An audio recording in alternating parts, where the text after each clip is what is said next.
Hey, what's going on, everybody? It's BDL44 coming at you with another video. All right, so I wanted to kind of respond to some Laker news reports, basically stating that Rich Paul was kind of telling some guys earlier in June, I believe it was, before free agency, um, that the Lakers were intending to use AD at the 5 and LeBron James at the 4. That's not a surprise. I don't think that's some big news. I know it's being reported like, oh, he's going off telling Lakers secrets to NBA officials at the combine. It's like, no, that's not a secret. Everyone literally understands that the Lakers have the option of playing Anthony Davis and LeBron James at the 4 and 5. That's not a thing at all. I did not tell you a secret right now. I didn't mention to you something that would hurt the Lakers in being strategized against or anything. All teams, all players around the league understand, without this being said, that Anthony Davis will be seen at the 5 at times and LeBron James will be seen at the 4 at times. I think this is one of those stories where the media likes to make a big deal out of nothing because they really can't figure out what else to talk about, to be completely honest with you, and they're not going to give you anything that's going to help you understand the game because that's not going to gather the masses. So they're going to kind of sensationalize something and then kind of like just piggyback and regurgitate the same things over and over again from there. It's a formula. It works. What can I say? It's not my cup of tea. But what I do want to talk about is just some of the stuff they're saying in regards to, for example, I heard Shannon ask the question in this conversation saying, if the Lakers are going to use AD at the 5, why did they sign DeAndre Jordan and Dwight Howard? And the answer is to stay versatile. We got to keep enough centers on the floor so that AD doesn't have to play center all the time because we know it's no secret. No secret. AD would rather not play the 5. But most importantly, the more accurate way of describing that is he would rather not bang with people like Joel Embiid and Karl Towns and Rashad Holmes and all that. He don't want to bang. He would much rather play the perimeter. He would much rather be someone who can kind of go in and out of the perimeter rather than be regulated into the paint where all the punishment happens because he knows.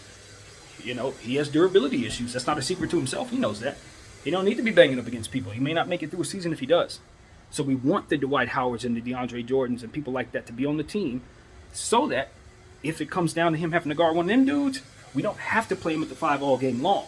Starting a guy at the 5, maybe playing him in certain lineup and sets that benefit our team makes sense. But when it doesn't benefit our team, we can sit him down and we bring in traditional centers that do what traditional centers do. I know Shannon understands that. I know he does. That's not a thing. So yeah, that's one thing. And another thing that was mentioned in regards to them is just Russell Westbrook and how he's gonna have to mesh with LeBron James and Anthony Davis. I think that's what moving AD to the 5 is about. It brings Braun to the 4, plays him off the ball so that Russell Westbrook, in theory, doesn't have to play off the ball the majority of the time. If LeBron James is the primary ball handler at the point guard position, it leaves Russell Westbrook to play the 2 or try to roam somehow, and it kind of brings him to a space where he's kind of obsolete in the offense. Now, we know he can cut. He's a very smart player. He can make hockey assists, things like that, be the third guy catching the ball and then proceeding to pass it to somebody else after doing some things. He's a basketball genius himself. We know he's not an idiot. So I know he'll find his way through what will be an awkward position. But it ain't going to be no more awkward than what it was in Houston when he was going back and forth with James Harden and James Harden had the green light. Believe me, whatever adjustment he has to make here is not nearly going to be as tough as the one he's already made in Houston. Let's just be honest. And I don't think it's going to be as tough as the one he was forced to make in OKC either, to be honest with you, because he was always asked to not be himself in OKC. It was always a problem for him to be who he was. See, the thing about it was, to be honest with you guys, he should have been in an Iverson situation. Russell Westbrook, as a youngster, should have never been playing with nobody like KD. Never. He should have never been playing with him. It was a bad fit. That's what you call that, a bad fit. Why? Because Russell Westbrook in his prime is a one-man band who all he needs is a dominant center like AD and shooters around him and let him control the ball, and he will orchestrate you not only to victories, but to phenomenal stats that lead him to the Hall of Fame. That's who he is. I think the idea that he padded his stats is legitimate. I'm not going to be the guy that says, oh, he's not going after stats. I definitely believe Russell Westbrook has a strong passion for high statistics, but I think the environment that he was in allowed for that focus because they were not winning championships and they weren't playing for championships in OKC, in Washington.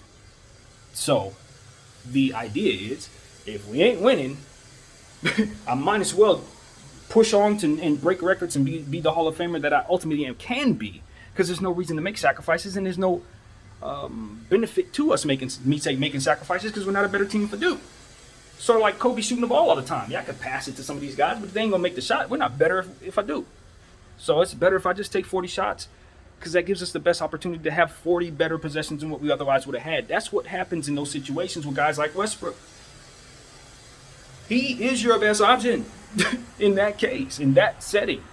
So of course he's gonna go for triple doubles. Of course he's gonna have more stats than everybody else because that's what his game does naturally. And he wasn't playing for nothing. This is a situation where he's playing for something. This is a situation where the most important and the best player on the team is pass first, unlike OKC. Although James Harden was an excellent facilitator back in the day. I do remember that. But KD's not a facilitator at that stage in his game. He learned how to become a better facilitator over the years. But back then, he's looking to do what it is that comes naturally to him, which is score.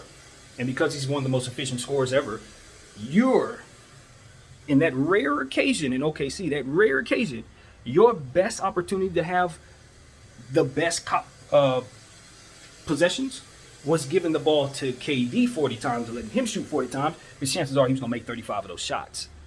So as to where any other team Russell Westbrook plays for gives them the best opportunity with him having the ball in his hands. In that situation where he was developing in, he was wrong for being himself. It's sort of like what I think Book Knight's about to run into in Charlotte. Because he's a shoot-first player with aggression and a chip on his shoulder and a lot of talent and the desire to prove to people that he should have been drafted higher. So I think he could end up running into some situations where in being himself, it may be interpreted as selfish, just like in the Summer League. By being himself, it may not be what's best for the team. And that's no fault to him. And he needs to do what it is that he does in order to develop properly. But what's going to end up happening is, if he continues down the path he was on, he's going to end up running into the Westbrook thing where people are going to say he's selfish for just simply being who he is as a ball player, who you drafted him to be.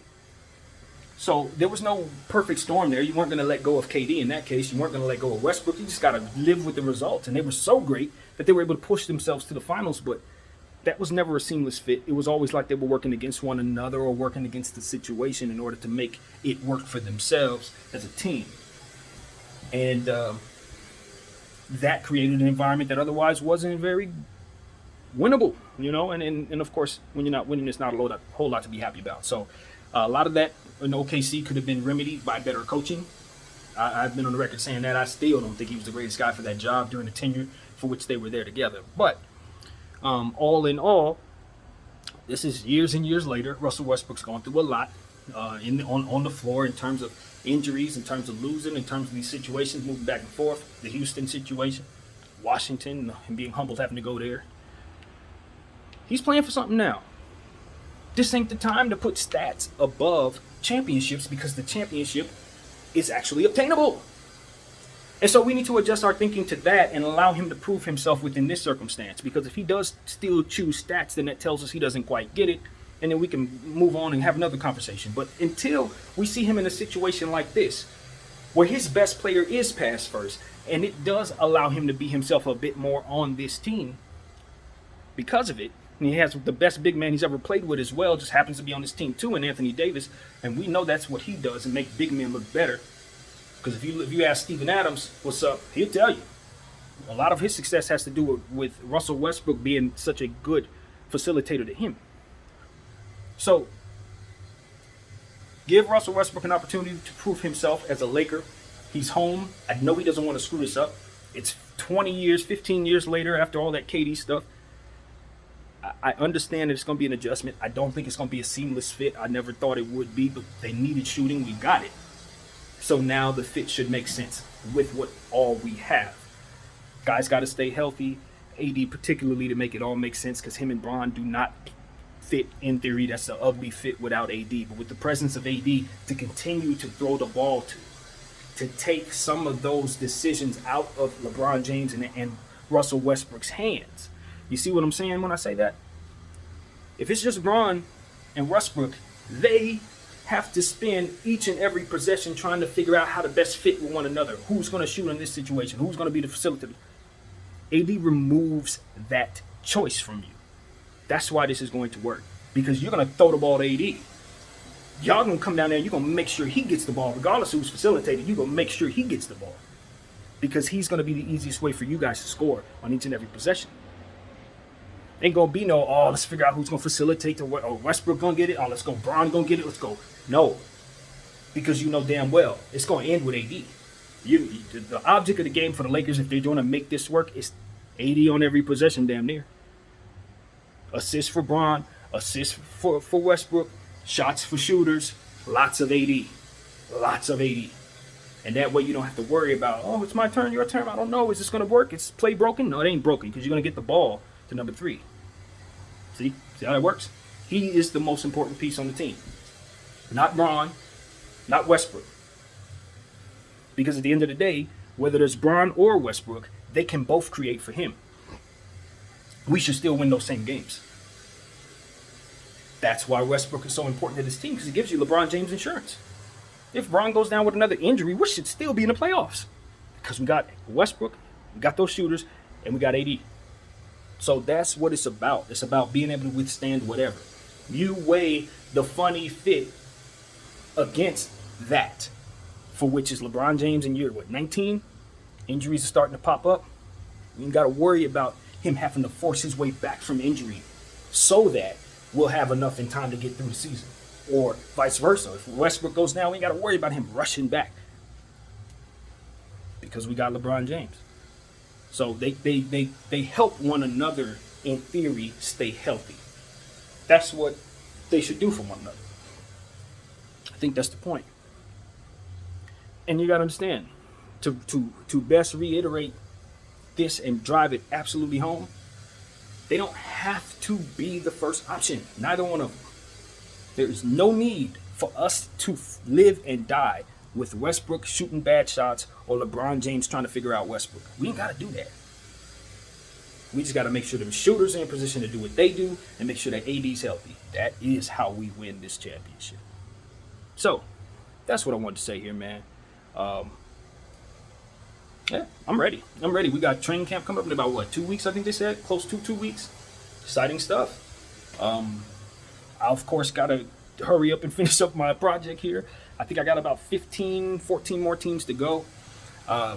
As far as finishing up the roster breakdowns that I've been doing, semi-roster breakdowns, because I'm not really breaking down the second round dudes on the back of your teams. But I'm trying to do a little homework on your first round rookies, guys that I think are going to have a role on the team for sure. And I try to tell you as much as I can about the guys that are already there and stuff like that. I'm no basketball historian or a basketball player, so what I have is from a fan's perspective, and I appreciate you guys understanding that. So that's what I got. My name is BDL44. Thank y'all for watching.